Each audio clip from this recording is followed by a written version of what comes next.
for so many years po sa programa ko sa Wanted sa radyo, palagi po ako nakakatanggap ng reklamo mula sa mga magulang ng mga estudyante sa elementary at high school na karamihan sa kanila ay mga mag-aaral, mga magulang na mag-aaral ng mga security guard, kasambahay, factory worker, na sila po ay naobliga mag-contribute na require ng eskwelahan through PTA para sa iba't ibang mga pangangailangan tulad ng electric fan, tulad ng jobos, tulad ng bond paper, tulad ng pambayad para sa sweldo ng security guard, sweldo ng janitor, para sa utility bills, etc., etc., etc. Na hindi po dapat dahil meron man po talaga budget ang DepEd dyan. Ito po, lahat ng mga nagsumbong sa akin. Sir, These are the list of parents na nagsumbong sa akin, iba't ibang eskwelahan sa buong Pilipinas na kung saan sila po ay sa pilitang kinukolektahan ng mga electric fan at kung ano pang mga gamit sa eskwelahan na meron man pong budget sa MOE ang DepEd for those things. Iti baet ti kinaadon dagiti mangipal palagi. Iripan na kay Powell ti kontribusyon kadagiti pagadalan dito'y pagilian. Adulat ta dagiti nagtalineed ang mga aramid iti daytoy. Ipan panakel ti gobyerno nga adda dagiti pampubliko a pagadalan na mga akomodar kadagiti ubing saan na makaadal gapu iti kinakurapay. Ngem iti baet daytoy dakkel a bilang latta dagiti individual saan nakakabaelan na sumrek. Gapu ta adda dagiti kontribusyon ang nagtalineed amang butaw ti bulsada. Itay laing kalabes nagbalin nga isyu. Ini pa nagsingir ti kontribusyon ti Parent Teacher Association at San Nicolas National High School.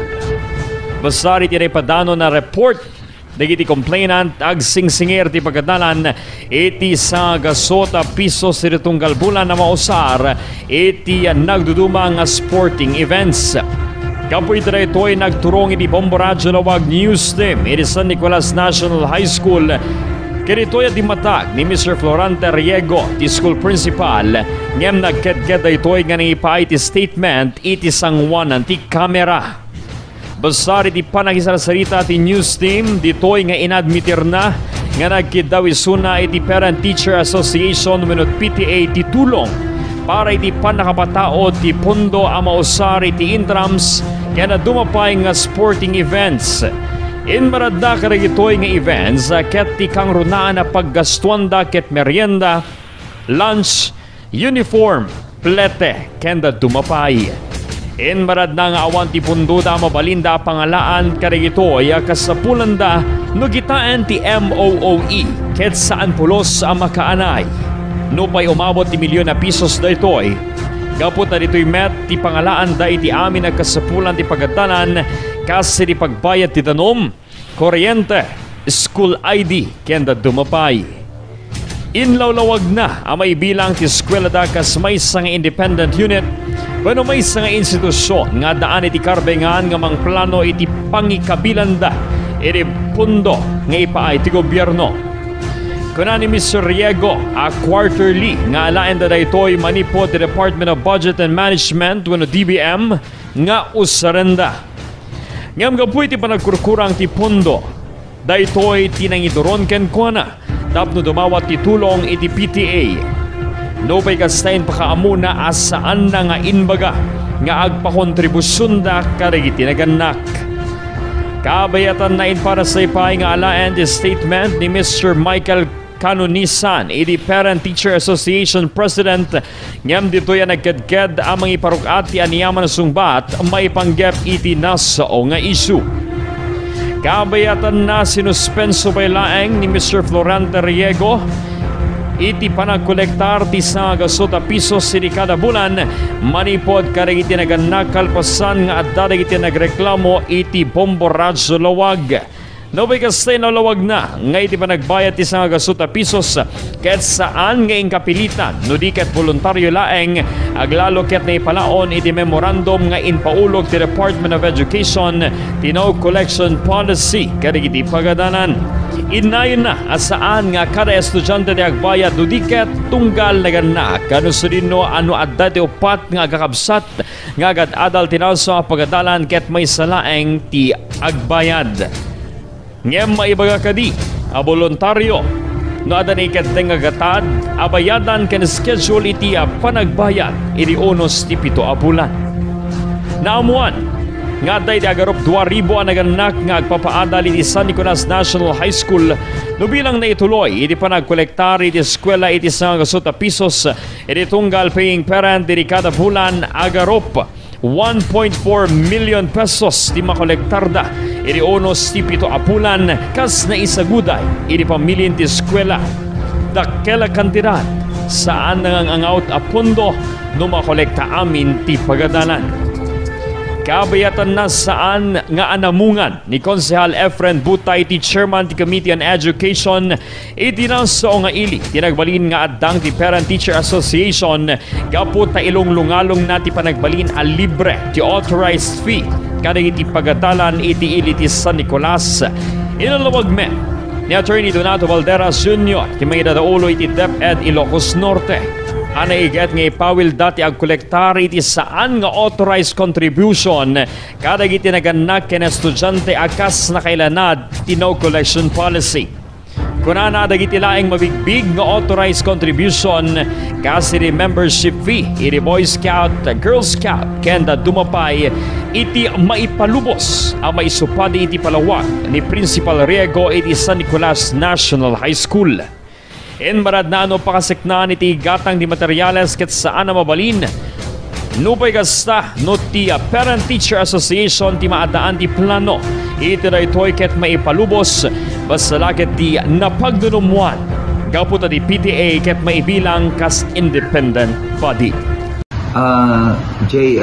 Old age na issues namin ti pinagsingsing iti contribution iti iskwilahan tayo. Let me clarify nga siyempre ti public school systems tayo kat libre awan mati tuition fee. Ngam anda digitay authorized contributions nga masingir kasla kumati membership iti Boy Scout, Girl Scout, Red Cross, dagitoy membership da iti student body organization, kasama dagitoy school organ. Siyempre kasapulan nga ag-tribe dagita wenno maaramid noon damat iti revolving fund nga mausa. So nga digita ket authorized ngam very explicit ngamin dijay no collection policy ti DepEd.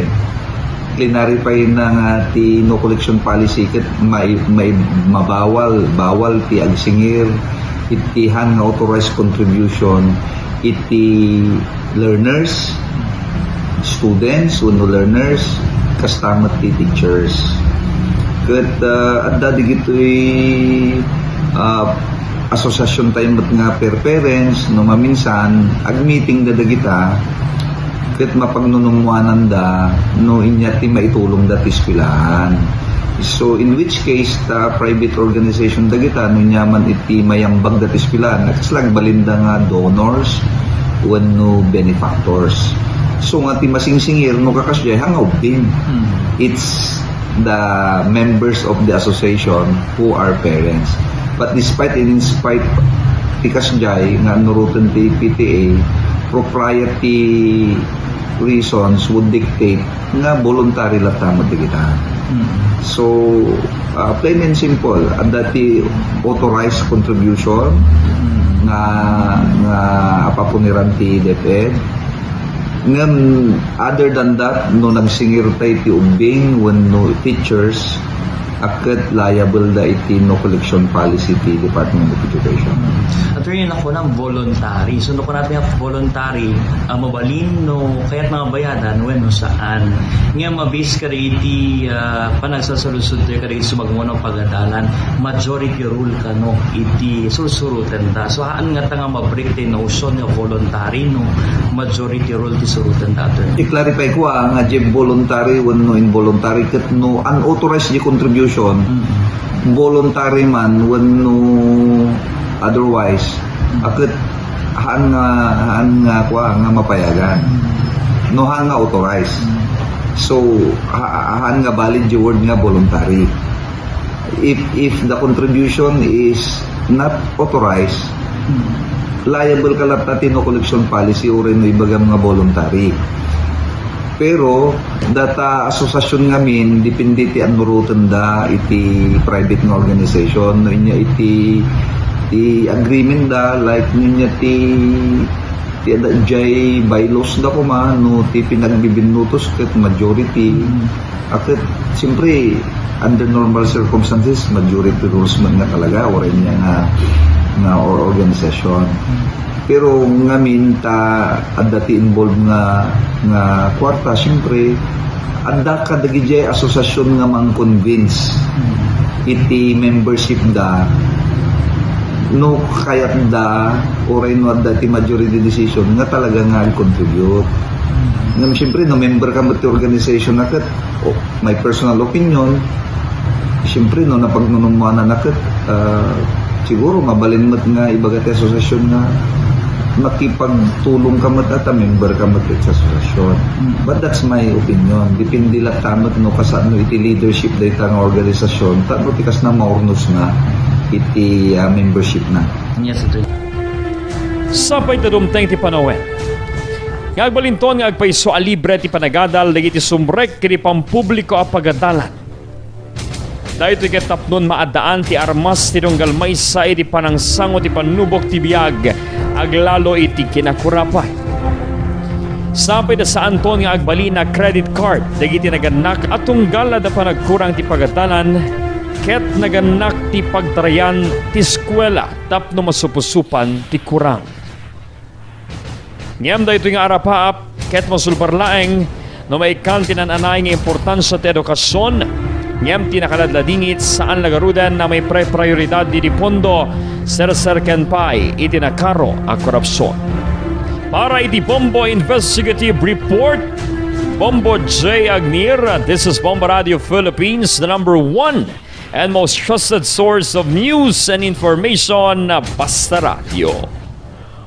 Bombo!